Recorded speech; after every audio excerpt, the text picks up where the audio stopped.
मंदिर में चढ़ाए गए फूल अगले दिन कचरे में फेंक दिए जाते हैं, लेकिन किसी के लिए वो कचरा है तो किसी के लिए बिजनेस का आइडिया। जी हाँ गाइस, आप ठीक सुन रहे हैं। कानपुर के अंकित अग्रवाल ने ऐसे ही कचरे के फूलों से अपने बिजनेस का आइडिया निकाल लिया। उनके स्टार्टअप का नाम है फूल। अब ये करते क्या है, उनके आइडिया को ध्यान से सुनिएगा।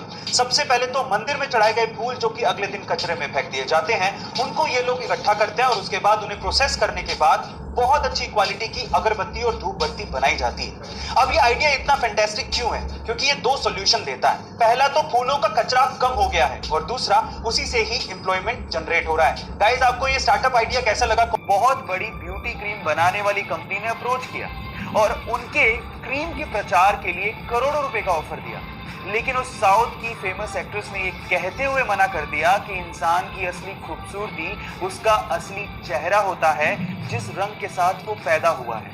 ये क्रीम लगाने से कोई सुंदर नहीं हो जाता। और इसके बाद उनकी जम के तारीफ की गई, और हो भी क्यों ना, क्योंकि चंद पैसों के लिए उन्होंने अपने फैंस के साथ धोखा नहीं किया। गाइस, उस साउथ की फेमस एक्ट्रेस का नाम है साई पल्लवी। आपको ये सुन के कैसा लगा? एक बार एक लड़का बाइक पे बहुत सारे अंडे रख के लेके जा रहा होता है, लेकिन अचानक से उसकी बाइक फिसल जाती है और उसके सारे के सारे अंडे फूट जाते हैं। आसपास के लोग तब इकट्ठा होकर उसे टोंट करना शुरू कर देते हैं कि तुझे दिखाई नहीं देता है क्या? तुझे ढंग से बाइक नहीं चलानी आती है क्या? इतने में ही उस भीड़ में से एक बूढ़ा सा अंकल निकल के आता है और उस लड़के से कहता है कि बेटा, तुम्हारे सारे अंडे फूट गए हैं, अब तुम अपने मालिक को क्या जवाब दोगे? चलो मैं तुम्हारी मदद करता हूँ, ये मेरे पास 30 रुपए हैं, तुम रख लो।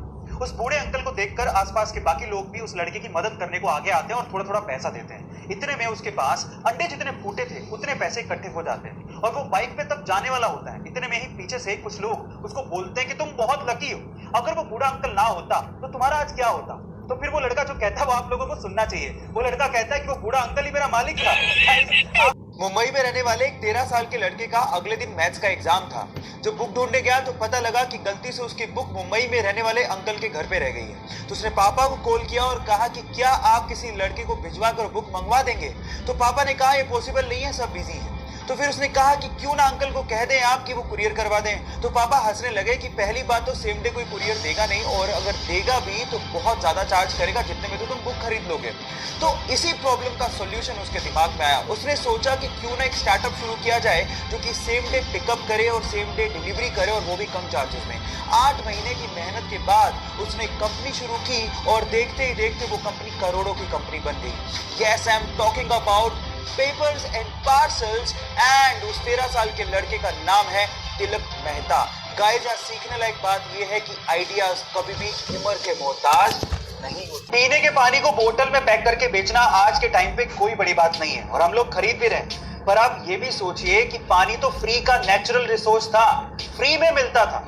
अब इस फ्री की चीज को भी जिसने बेचने की सोची वो बंदा बहुत दिमाग वाला होगा ना, पर सवाल ये उठता है कि वो बंदा था कौन? चलिए मैं आपको बताता हूँ। 1965 में इटली के रहने वाले फेलिस बिस्लेरी को सबसे पहले आइडिया आया था और तब उन्होंने बिस्लेरी को शुरू किया था। लेकिन इंडिया में इस चीज को एग्जीक्यूट करने वाला कौन था पता है? इंडिया में इस चीज को एग्जीक्यूट किया था पार्ले के फाउंडर रमेश चौहान ने, जिन्होंने बिस्लेरी को 4 लाख रुपयों में तब खरीदा था। और आज के टाइम पे पार्ले बिस्लेरी का ईयरली टर्नओवर $200 मिलियन से भी ज्यादा है। गाइस, आइडिया इज एवरीथिंग, जो आपकी किस्मत बदल सकता है।